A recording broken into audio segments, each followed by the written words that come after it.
সবাইকে শুভেচ্ছা সহ আমন্ত্রণ জানাচ্ছি বাংলাভিউ রাতের সংবাদে। সাথে আছে আমি সত্যজিৎ সিংহ। শুরুতেই শুনুন শিরোনাম।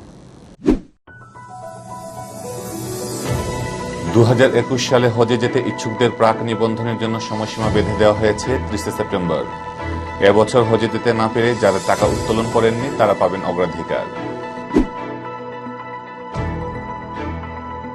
নোবেল শান্তি পুরস্কারের জন্য মনোনীত হলেন মার্কিন প্রেসিডেন্ট ডোনাল্ড ট্রাম্প। সংযুক্ত আরব আমিরাতের সঙ্গে ইসরায়েলের শান্তি চুক্তিতে মধ্যস্থতা করায় প্রস্তাব করা হয়েছে তার নাম। সিলেটে হঠাৎ বেড়েছে মাদক ব্যবসায়ীদের তৎপরতা। মেঘালয় সীমান্ত দিয়ে আসছে ফেন্সিডিল, মদ আর আসাম হয়ে ঢুকছে ইয়াবা। দেশে একদিনেও আরো 1827 জন করোনা আক্রান্ত, সুস্থ হয়েছেন 2995 জন। সিলেটে করোনায় মৃতের সংখ্যা 200 পেরুল। গেল 24 ঘন্টায় নতুন আক্রান্ত 56, সুস্থ 53 জন। শুনছিলেন শিরোনাম, এবারে বিস্তারিত। 2021 সালে হজে যেতে ইচ্ছুক ব্যক্তিদের জন্য আগামী 30 সেপ্টেম্বর পর্যন্ত প্রাক নিবন্ধনের সময়সীমা বেঁধে দেওয়া হয়েছে। ধর্ম মন্ত্রণালয় আগামী বছরের হজের জন্য প্রাক নিবন্ধন চালিয়ে যাচ্ছে। যেসব হজ যাত্রী টাকা উত্তোলন করেননি তারা আগামী বছর হজ পালনে অগ্রাধিকার পাবেন, আর যারা টাকা উত্তোলন করে ফেলেছেন তাদের আগামী বছর হজে যেতে নতুন করে রেজিস্ট্রেশন করতে হবে। এজন্য করোনা পরিস্থিতি উন্নতি সাপেক্ষে আগামী বছর হজ সম্পন্নের আশায় আবারও হজের প্রাক নিবন্ধন চলছে। এ পর্যন্ত দেশে 1,62,320 জন প্রাক নিবন্ধন সম্পন্ন করেছেন।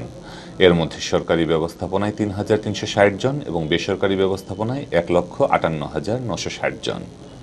বিশ্বব্যাপী করোনার কারণে এবছর বাংলাদেশ থেকে কেউ হজে যেতে পারেননি, তবে অনেকে চূড়ান্তভাবে নিবন্ধন করে রেখেছিলেন।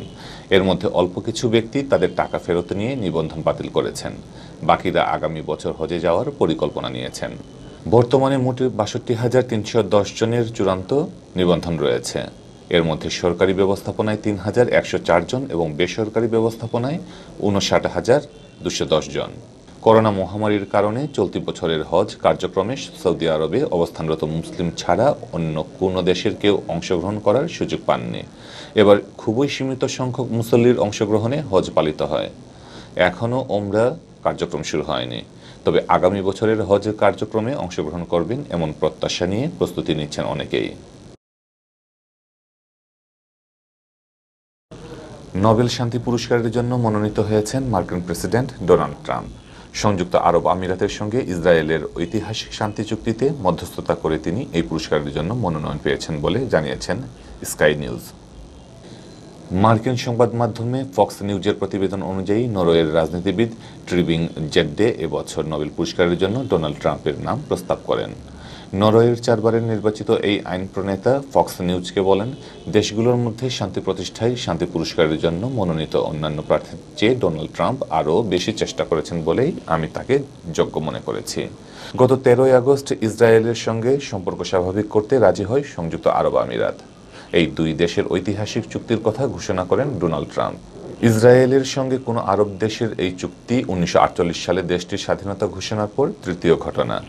এর আগে ইসরায়েলের সঙ্গে 1979 সালে মিশর ও 1994 সালে জর্ডান চুক্তি করেছিল।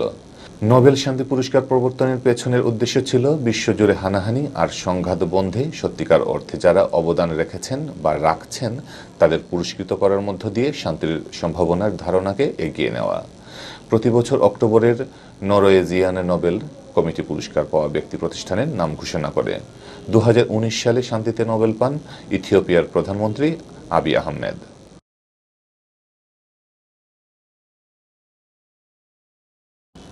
সিলেটে হঠাৎ করে তৎপরতা বেড়ে গেছে মাদক ব্যবসায়ীদের।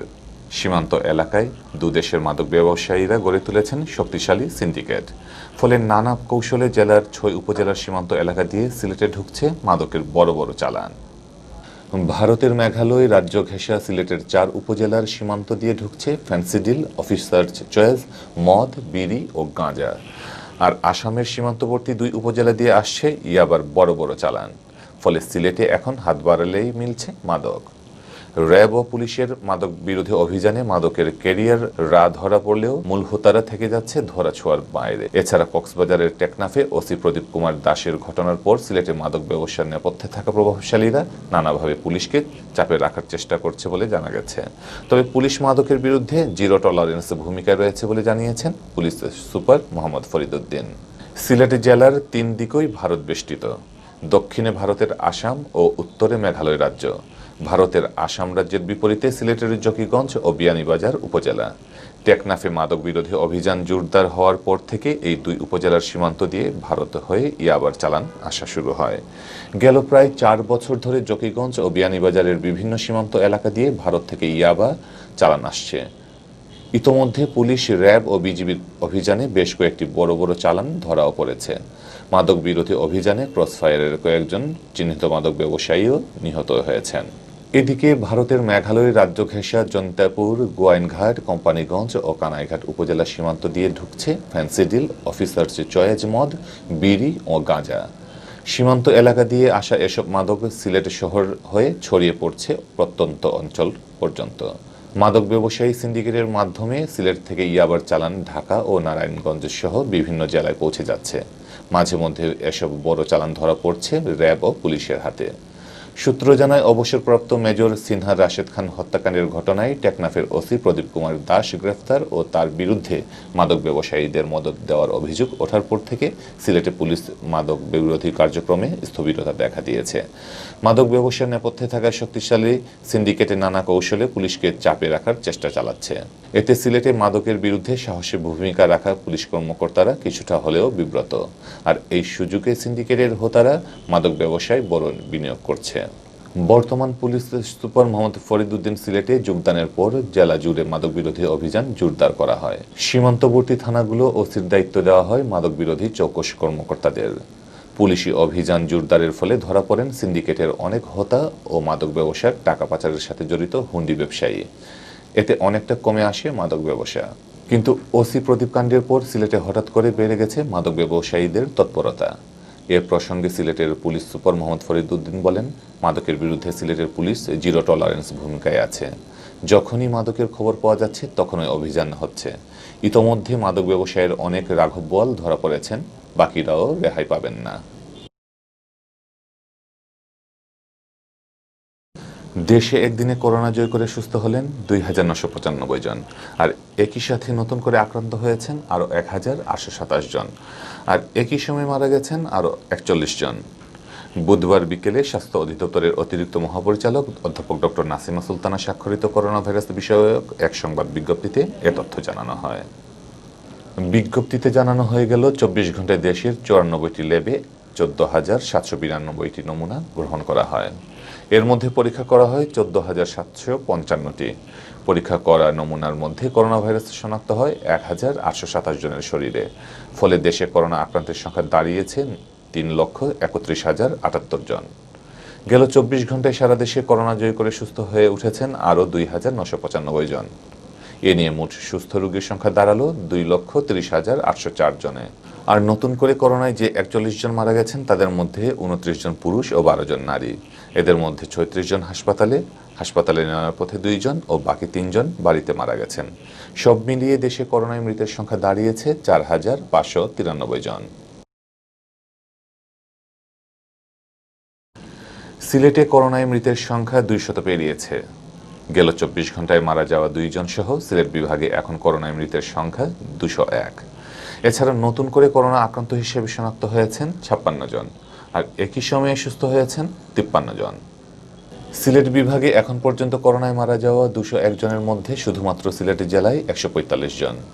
বাকিদের মধ্যে সুনামগঞ্জের ২২ জন, হবিগঞ্জের ১৪ জন ও মৌলভীবাজারের ২০ জন রয়েছেন। মঙ্গলবার রাতে ওসমানী মেডিকেল কলেজ ও শাহজালাল বিজ্ঞান ও প্রযুক্তি বিশ্ববিদ্যালয়ের ল্যাবে নমুনা পরীক্ষায় করোনা শনাক্ত হওয়া ৫৬ জন সহ সিলেট বিভাগে এখন করোনা আক্রান্তের সংখ্যা দাঁড়িয়েছে ১১,৫৮৫ জন।